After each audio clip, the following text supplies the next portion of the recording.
Okay. Last episode of the 2023 year. This is episode 17. Yeah. I mean, we set out to do a podcast for a long time. Yeah. And then it finally just like hit, and then we're just loving it. So we love to talk. Yeah.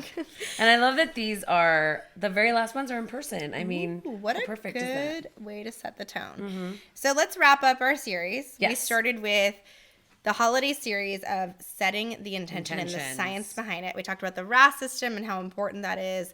And then we talked about setting intentions with kids and what that looks like. And this one is all about now talking about when you are with your friends, family during the holidays. This is all holidays. Yeah.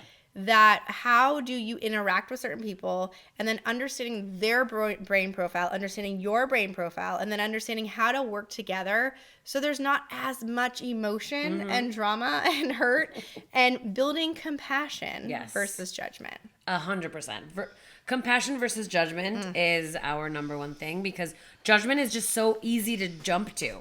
That's what we're made to do kind of as humans. And so when you start to understand things from a different perspective, that starts to build that compassion. And that's something our members talk about all the time is I started doing this work, and now I'm able to look at my mom in a different way, my dad, my neighbor, whoever it might be, right? How many times have we heard that? Always. And we actually just had one of our members who told us, hey, oh my gosh, in the Cortex, what did they say?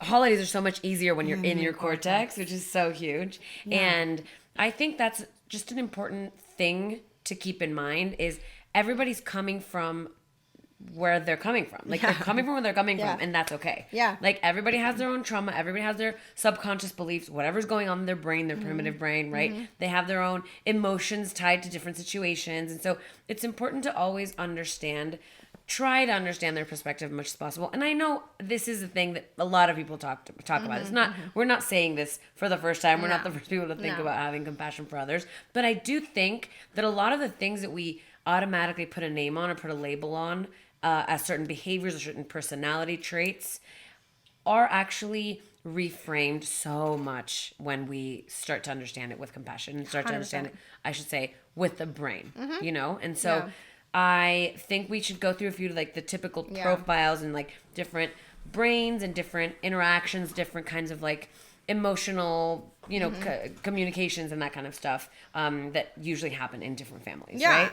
And to start, it's always about getting needs met, right? And so me needing to get a need met to help my brain get through a certain experience might not be good for your brain. Right. And then that's where conflict comes in because your brain needs something different. And then that's where we tend to see that these profiles clash. And like that's what I was just talking to my son about. I was like, your brain loves a lot of touch. And then my brain gets overstimulated when you're touching me too much. And then I'm like, stop, right? So that's where that clashing comes in. And another member was talking about how her husband loves white noise. Oh, right. And that's such a big one because I know I've lived with someone, my dad, who needs white noise. He does. Member also experienced this with the vent hood over the stove. Right. And her husband loves to have it on. Yeah.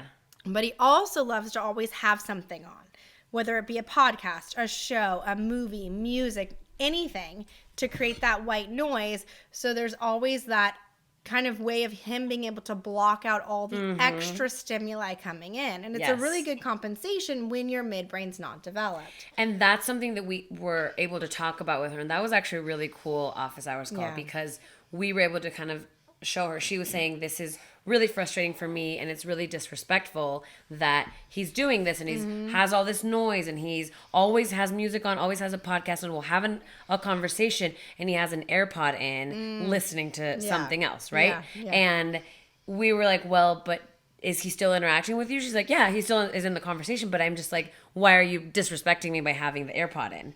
And we were like, well, think about the vent, right? Think about him always having to like hum something or have some sort of noise. That's what his brain needs. Yeah. And so he, by putting that AirPod in, is listening to you and interacting with you better than he would if he didn't have it. Exactly. Because if he didn't have it, his brain would be completely overwhelmed, not just by the conversation, but by everything else around him. Because everything else without that white noise would be coming in at the same volume, at the same level. And so, of course, that's going to become overwhelming for somebody who has a disorganized midbrain, who doesn't have that filter, which is related to the rest as well. That filter of what's important right now, what should I focus on, what should I ignore, right? Because their brain's saying, pay attention to what? Exactly. The lights, the tapping, the clicking, the this. There's so many different things coming in that we unconsciously are able to process and block out. But if you don't have that system in place, everything's overwhelming. And you're processing it, though, like she was, as this person doesn't respect me, this person doesn't care about me, this person is, ignoring me or whatever. And that's... We have someone in our background, so hopefully as we're talking about this, can block out that noise. And the microphone doesn't pick it up. Okay. And I think, it's again, that comes into like, what is your brain, what is your subconscious, I should say, telling you, right? This person doesn't listen to me, I don't matter to them, whatever that might be. And so that's also another way that you look at yourself and you're like, okay. It's huge. This, And it brought up so much of her childhood and how she was taught to show love and how love was given to her. And by her husband needing to get his need met, she interpreted that as like the love he's giving her. And so we helped her just distill it down to like, wait, this is two separate items here. There's the brain item here of what the brain's needing, and then the subconscious. And it's really important to, and we talked about that in the last episode, of the learned behaviors, the subconscious behaviors that are happening. And then also the brain-related behaviors, the actual automatic things that need to come online. So this is why we put it all into our program to cover it all, because you can't just do one without the other. Yeah. So that's a big profile. Yeah. And that's a profile that's going to need certain things at a holiday table. Exactly. That's a person who is going to want maybe the music on way louder than everybody else, right? Yes. Or they're going to be humming while they're cooking. And that's something that you and I used to have, right? And now you're like joining in on my songs. You're like setting me up for songs. We're like singing together. I mean, we're not good at singing, but it's fun. We're great. We're belting it out. I don't know what you're talking about. But that's also something that kind of as we organized our brains. I used to get so annoyed with you doing it. You get so annoyed. I didn't know, by the way. Stop. But you need to... I didn't realize it was that annoying. Yeah. But... Oh, self-awareness is huge. And so funny. like now, and it's the same way around. Like I'm able to do things with noise in the background and in a different way. Like I'm able to enjoy it. I should say. I used to be able to, like, I've had to focus on something. I had to have absolute silence completely. Yeah. Or be in like an environment where like it was like environmental noise. Yeah. So like. No, a coffee. I love to go to coffee shops and that kind of stuff. And now I can be in my house and put on a song and focus on the song, but still be working. Like I used to not be able to listen to music while I was working, which is silly. And it was. I used to be like, why? It used to annoy me. And like when people would when I would like co-work with my friends or whatever, I'd be like, I'm sorry, I just can't focus. Like, I need you to turn it off. And now I'm like, oh, it's actually really enjoyable, and I like to do it sometimes. That's a major change. Yeah. I noticed in me, I would always be talking. Right. I'm constantly talking, and my 4-year-old's in the room right now, and she's actually doing it as we're speaking. It's just making the constant having a conversation, speaking out loud, and you're talking yourself through the steps. So sometimes that is obviously you're out loud processing and externally processing, but then also you're creating like your own white noise to block out the stimuli because you're overwhelmed. And that's when I used to do it the most. And then now I find myself actually able to listen more. Yeah. And then hold a thought. So then I'm like, oh, I'm listening to you talk. I can hold my thought. And then come back to it. And then come back to it. I could never have, I had to interrupt. And that's another one.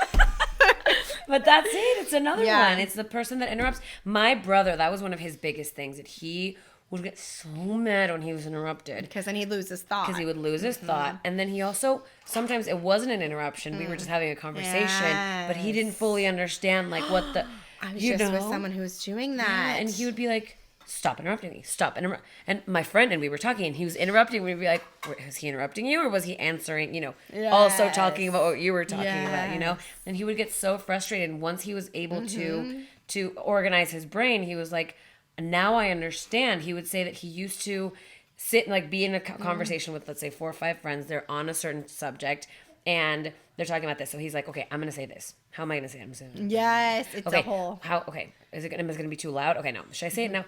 Is this... Okay, that's weird. No, should I say that? By the time he's actually ready to say it... It's gone. It's gone. They're on to like the 17 subjects later, right? And so that's so hard. And so if you see one of your family members or somebody you're spending a holiday time with struggling with that, just hold the space for them. Yeah. You know, because we're also very used to instant gratification in this life. So our rhythms are so quick. Yeah. So you're used to asking a question, immediate answer. Yeah. Some people just need time. 5 seconds. 6. Count 6 seconds. That's such a good one. Yeah. Because honestly, the person who says huh and what all Yes, the time, that's... if they're saying huh and what, just pause. Don't repeat yourself. They heard you. Just give them the time to process and then come up with it. Exactly. I noticed the best way to learn and know what that feels like, if that doesn't feel like that's a challenge for you, go learn a new language. Oh, right. And go sit in a group of people who are speaking the language you're learning, and you're like, I really want to say something, and it's taking so much for you to learn how to even, I experience that so often, and that's the moment, because I usually am the, and then on to the next thought already. Yeah, my friend was actually just talking about how I think she's talking about in France, that she's like, I'm going to practice my French, blah, blah, blah. In a second, she's like, oh, hi, can I have a croissant? They're talking to her in English. She's like, they don't wait for you to do it. And she was like, oh, I didn't get to practice, but that's most people were used to like getting that really quick response and being like, what, blah, blah, blah, like asking again. Sometimes it's like, dude, wait. And I noticed that a lot of people do that with kids a lot. Don't you think? Oh my gosh. What's your favorite color? What is it? Is it yellow? Is it green? Is it red? Is it blue? I will admit I do that to my children oftentimes, but I also, and that's, oh my gosh, I just had an aha. My son does it to me, and it drives me nuts, but it's because I do it to him. Mirror, what are you going to eat today? What do you want for breakfast? Tell me what you want for breakfast. Oh my gosh, what a moment. I love these moments because I have been trying to figure out, why does my son trigger me so much? Because I'm like, what part of him am I mirroring? And that was one of them. Really There's obviously more layers to this. And I mean, I did wish I had his same ability to like climb trees and like do all the other things that he could do. He's so good at that. But you know what?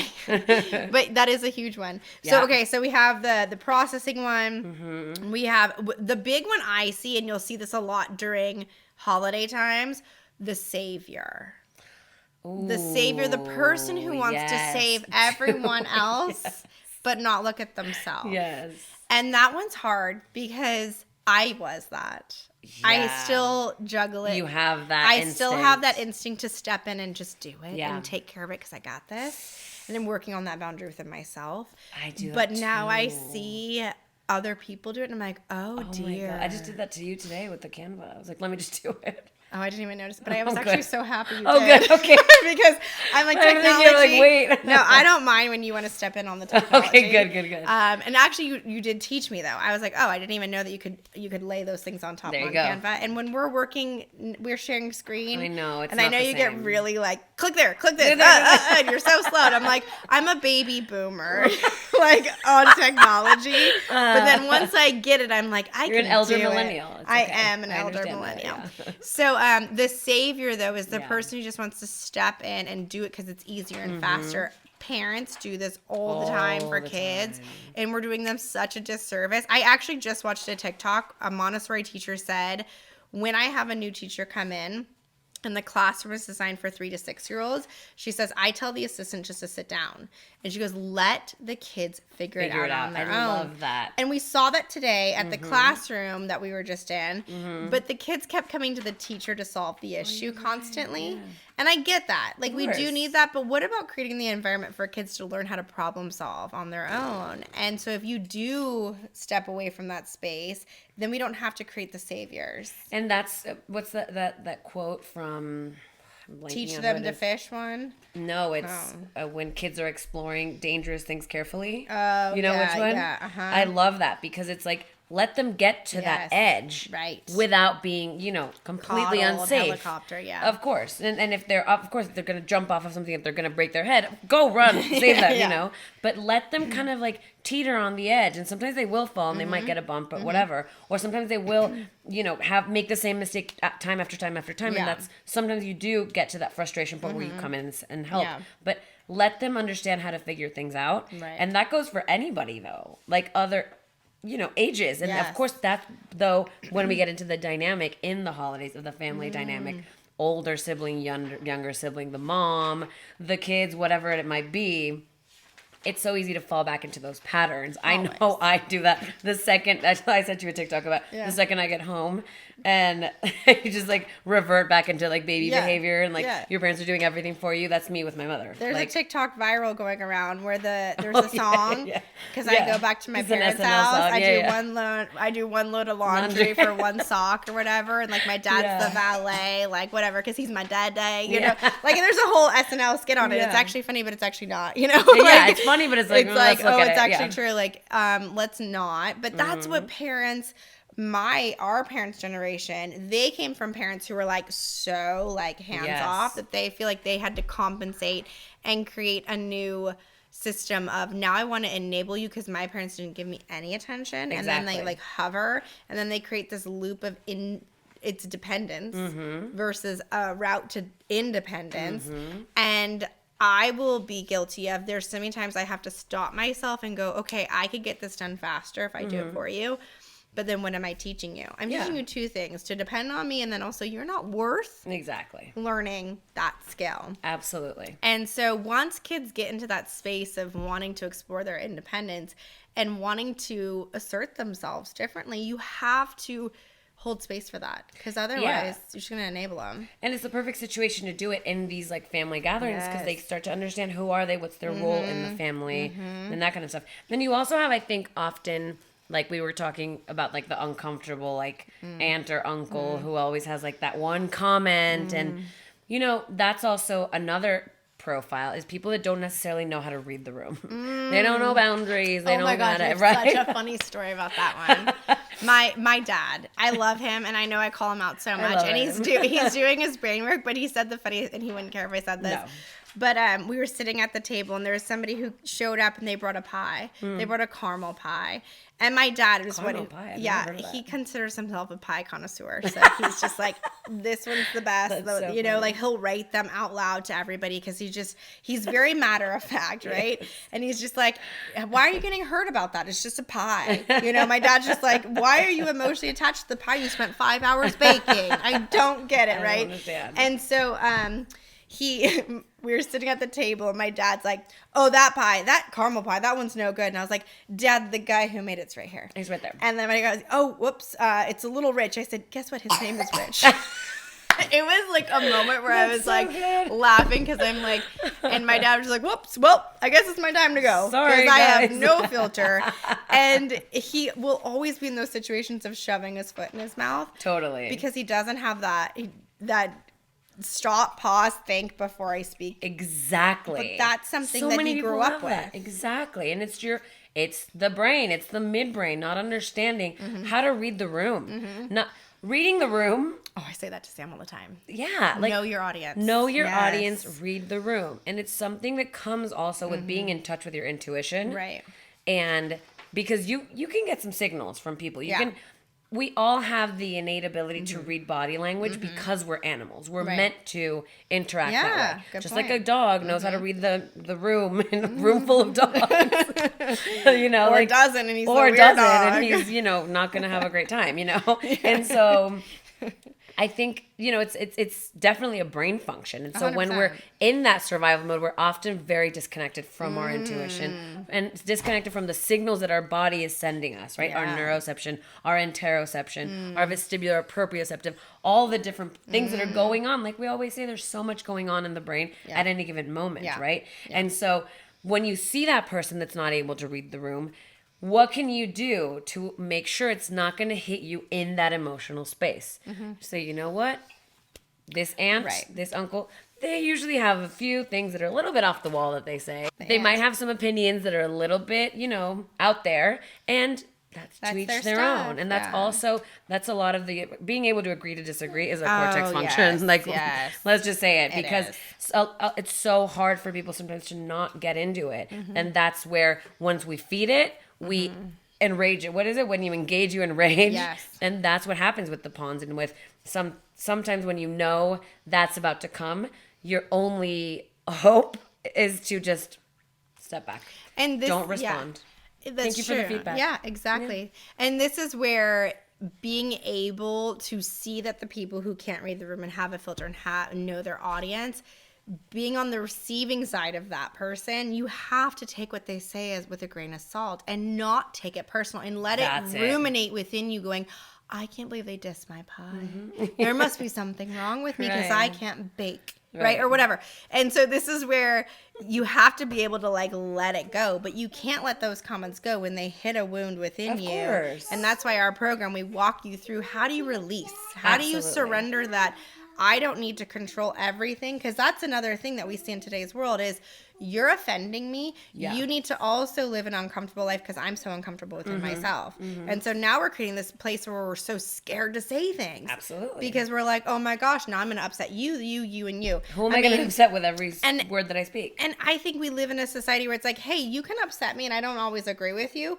That's and maybe I can make a different life choice on not to hang out with you. Yeah. But I also know like that's your stuff. Totally. It's not mine. If you're going to say something at me, it's more of a reflection of you. Yeah, and I'm like, 100%. And that's why when my dad said that about the pie, I had to make a comment because everyone was sitting there like knowing that he made that pie. And I was like, Dad, he made it. Like, come on. And my dad's just like, okay. Like, he doesn't care. Like, my dad's not emotional about it, doesn't hold on to it. He's just like, whatever, gone. So this is where being able to take those comments and then release them is so important. And it's this is where I think it's hard because so many people just say, just release it, just meditate, just pray on it. Yeah, and oftentimes that's a subconscious belief. So this is where our program helps you feel that comment, trigger a wound in you. No, it's not about that situation. It's coming from the first 7 years of your life. Absolutely. And then you can shift the subconscious belief you have about yourself. So those comments no longer have an impact. Absolutely. And right, like you said, it's not about not feeling the emotion. No. It's okay to be like, ouch, that hurt. You're like, why? I spent 7 hours on that pie. Like, it's okay. I thought it was great. I'm making. Yeah, it's a normal, natural human reaction. Yeah. It's just about, what do you do with it? Do you stew on it and make it? I'm never going to talk to that guy again. I can't believe him said that, Or whatever, let's just move on. And then another one that you reminded me of is the person who's overly controlling of everything. There's always one of them, right? And they laugh their way through it. Like, no, I thought we were going to use the red napkins. And you're like... No, like we need to use the red ones. I actually planned on only using the red ones. And you're like, okay, cool, we'll use the red ones. If that's the response. Because a lot of the time people will get into it. No, but like, I like the green. We used the green ones last time, whatever it is, right? And it's like, choose your battles. Pick your moments. Because this is when the little tiny things are going to come out, right? They pile up. They're going to pile, and it might be the drop. Don't let that be the drop that... What's it called? Spills over. That breaks the camel's back. The straw that breaks the camel's back. Don't let not be the straw that breaks the camel's back or the cup that overflows the drop of the whatever. Don't let that be the thing. You know what I mean.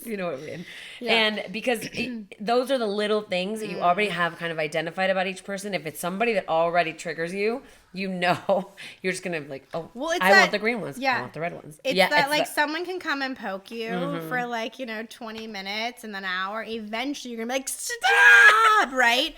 Because it's these little tiny jabs. Yeah. And obviously this is where you have the power to decide, is someone else going to have the control over how I run my life? Yes. Am I going to turn my power over? And so this is where if you don't know how to control it, then obviously you're going to fall for it every time. And then you're not ready to learn that lesson yet.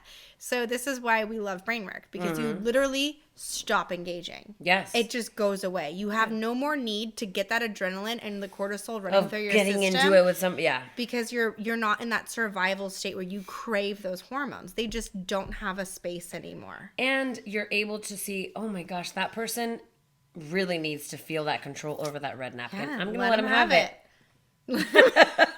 Take it. I'll let you have it. We finish each other's sentences. I was on that. Yes. Because they're clearly much more, triggered by whatever's, or they're much more attached to whatever's going on with the napkin. At the end of the day, it's a napkin. Of course, this is just an example. Right. If it's something bigger, like, when to engage, when not to engage. Yeah. We don't want to tell you not to respond to really mean comments or anything like that. But when it's a small thing and you know that this person has a tendency to want to control small situations, the holidays are not the time to address it. No. And so you have to understand this is somebody whose pons is probably underdeveloped. They probably have a retained moro. So everything in their life is coming in as a threat. Yeah. And so that's why they want to control as much as they possibly can, or they think they can control, right? So that just came up.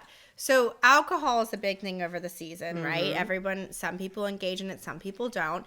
And I just heard this the other day that someone was talking about, they were at a dinner and someone who's recovering or trying to recover from alcohol, they actually were very upset that everybody else was drinking alcohol. And so they got upset and just left and didn't say goodbye or anything. Wow. And the person telling me the story, Amy, is like, what a you-know-what? And I'm like, Pons. Because I'm out of control. I need to control you because I can't control myself. Totally. And now everyone else should be doing what I need them to do because all I think about is me and my needs, right? And that's a survival response 101. I mean, 100%. That's exactly it. Yeah. And that's where you can have more compassion and say, like, it must have been really hard for them to do that. And I'm so sad that they had to leave. But they did what they had to do, right? And you don't take it personal. And you don't have to judge. Yeah. And then that's the next one is people that are constantly judging and flinging those little comments. And you always know there's that family member that's going to come up and like, did you see? Do you know why your cousin's not here? You know, and they have the thing and you're like, oh, and they're naming names and everybody. Like my aunt likes to say that families play the character assassination, the family game. You know, it's so true. Yeah. Because it's like you get together and you're just like talking about everybody else and then you're getting together with the other ones and talking about those other ones. I mean, it's just like such a thing that people do. And it's just seen as like, oh yeah, this person just loves to do that, right? And so decide, are you going to engage in that? Are you going to be, you know, talking about other people behind their back, whatever? Or are you going to say, hey, I don't really want to talk about that without making it awkward, of course, right? But just kind of be like, maybe help them get a different perspective, right? Like, oh, this person is such a blank because he left the dinner because of that. Yeah. Say, hey, don't you think maybe they were really, really hurting and they had a really hard time and they already are in a situation that's really, really difficult in addiction? Like maybe they were having a really hard time and that's what they had to do. It doesn't mean that they are a blank, you know? Yeah, and then some people would go, yeah, I do think we all need to stop to support. And then that's a family decision too. So there's totally. No perfect and no one way to go about any of it. But then it also just made me think of the perfectionist as we're talking about this, because oftentimes the perfectionist wants everything nice and cute and Pinteresty and this is on the Instagram. Which is often goes with the overly controlling person, right. By the way. It's a very much a similar pattern here of I want to make the house be absolutely perfect for the image that our family is everything's fine. And I think the image that everything's fine. Yeah. When we know that every family's messy. Every family has stuff. Every person has stuff. Exactly. There's no such thing as like a healed, perfect person that's got nothing to work on and deal with. So this is where you can look at that person who is trying to hold that image together and just bring the authenticity back. Because they're like, thank you for like just being real and a human and just being like, hey, I'm a human too with lots of flaws. And then they go, it's okay. Exactly. And and show them that it's okay to be themselves with you. And that's also, you know, often when people have like a new, like a boyfriend or girlfriend coming to the dinner and they're like, guys, don't be, you know, the way you always are, you know? And so they're like trying to hold it together so bad. And it's honestly funny when it all falls apart, right? But for some people, they don't think it's funny. No. So also having that compassion for like, listen, they feel like this perfect image is going to fix their life or it's going to make it so maybe their life will be perfect, although it doesn't exist at some point. And so just, you know, decide how you're going to interact with it. But also, I think that's a really good response is to just be like, hey, I'm going to just be fully myself. And I'm going to help them take open with you and vulnerable. Yeah, help them take their armor down. Yes, that's and you know, it's just like let them know that it's okay to be human. And I could not do that before because I was in such a survival state myself. I was so concerned what people thought about me. I literally would walk around being like, what do they think? How did they think? How was that? Oh, shoot, I can't believe I said that. Yes. And I get stuck on it. And now I'm like, yep, whoopsie, said the wrong thing. I'm a human. Whoops. And I think that's the cool part about when you come out of survival mode is you can just own all of you. Yeah, that's it. And then you can teach others to do that too. Trying to think of... Oh, I also know there's also the profile of the person who just doesn't want to engage and be there. Oh, yeah. Well, yeah. That's kind of the teenager. And I was like, it must be hard to interact socially for you. And, okay, you're not trying to be rude, but you just don't like to interact. Okay, that's fine. And I'm not going to take it personally. No, Again, it's not something. And I'm not going to go and talk about it with everybody else. So just see that they're just sitting there watching TV, whatever. Yeah. You know, at the end of the day, the whole point of the holidays or of any, you know, social interaction or family reunion is to have a good time. Just enjoy each other as much as you possibly can. Because a lot of the time it's people you don't see that often. So how do you make the most of it? Exactly. And how do you hold space for the people whose brains may not fully be ready for what your brain is ready if you're already doing the program, or they might not be aware of this stuff, right? Even if you're not doing the program, you can still hold space for others. And I might add, for yourself, if you identified with any of these profiles, that's where you have to start, is by holding space for yourself if you have any of these tendencies. Well, I just thought of something because I don't want it to sound like we're judging people. I want it to sound like we're helping people see, because I can go back to Thanksgiving and there's the person who's the running late person that just came through. The disorganized person. Yeah. I get you're frustrated with them because they can't do the things that you can do easily. And so that's what our message is understanding, holding space. They don't have the capacity to do what we're asking them to do. Yeah. And this is where we are such big believers that at any age you can go back and reorganize your brain. It's never too late. And you can go, and we have people who are in their 70s during our program. They're like, I wish I did this 30 years ago, but I wasn't ready, right? And that's okay. And then you just have way more understanding of the pain you had to live in for that time to learn those lessons.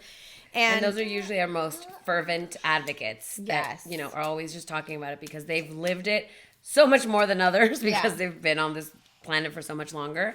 But I think at the end of the day, it's all about really trying to meet everybody where they are. Right. And having and holding space and understanding that we're all doing the best that we can. Absolutely. And we're here to share that there's more. If you want it, if you want more and you're like, hey, I want my life to get easier. I don't want to be the person who's showing up as this more. There's hope. You can change it. I mean, and there's no shame in it all. It's like, hey, let's all just work together here. And maybe this is a great time to give gifts to your family of brain organization. And you know what? Hey, we didn't even talk about that. It was just let's literally oh my gosh, what a good time. What a fun way to break the ice. Get your family to creep and crawl and tag us. Send us your videos. And we will be on we will be on social media responding with what's going on with the brain. So that way you can understand what profile you have. Let's do it. Because there's always holiday games going on, but let's get the never family this kind of games. Oh, okay. That's so fun. We should do that campaign. Let's do it. Yeah, we're going to do it on social media too.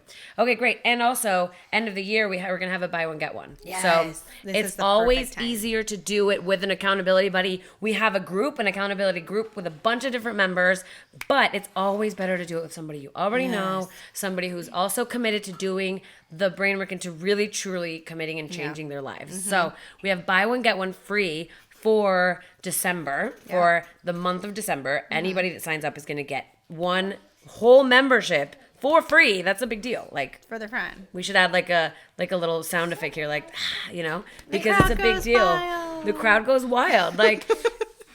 It's a big deal. So anyway, join us, change your brain, change your life. Now's the time. We say this all the time, but please reach out to us. We are here for any questions you have, literally any question that you have about this, obviously. Maybe not about science and mathematics or, lives. You can also if you're interested. We're pretty open. Okay, anyway. So let's do the thing. Instagram, in the Cortex _US. TikTok, _the Cortex. Instagram in Spanish, in the Cortex _ESP. Facebook, in the Cortex US. Website, inthecortex.com. Email, hello@inthecortex.com.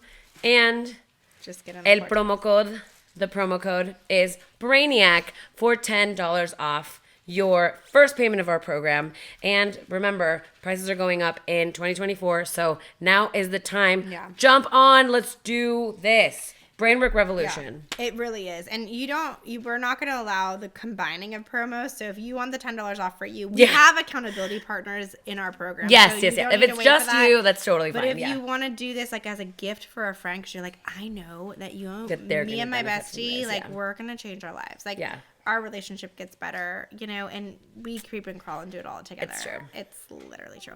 So just wanted to throw that out there. Thank you for staying with us for 2023. We'll see you in 2024. And thank you for putting up with all the background noise. And we love you. Please like and share and rate this podcast and subscribe. Spread the word. Thank you. That's what I was looking for. That's subscribe. Thank you. Cute. All right. Happy New Year.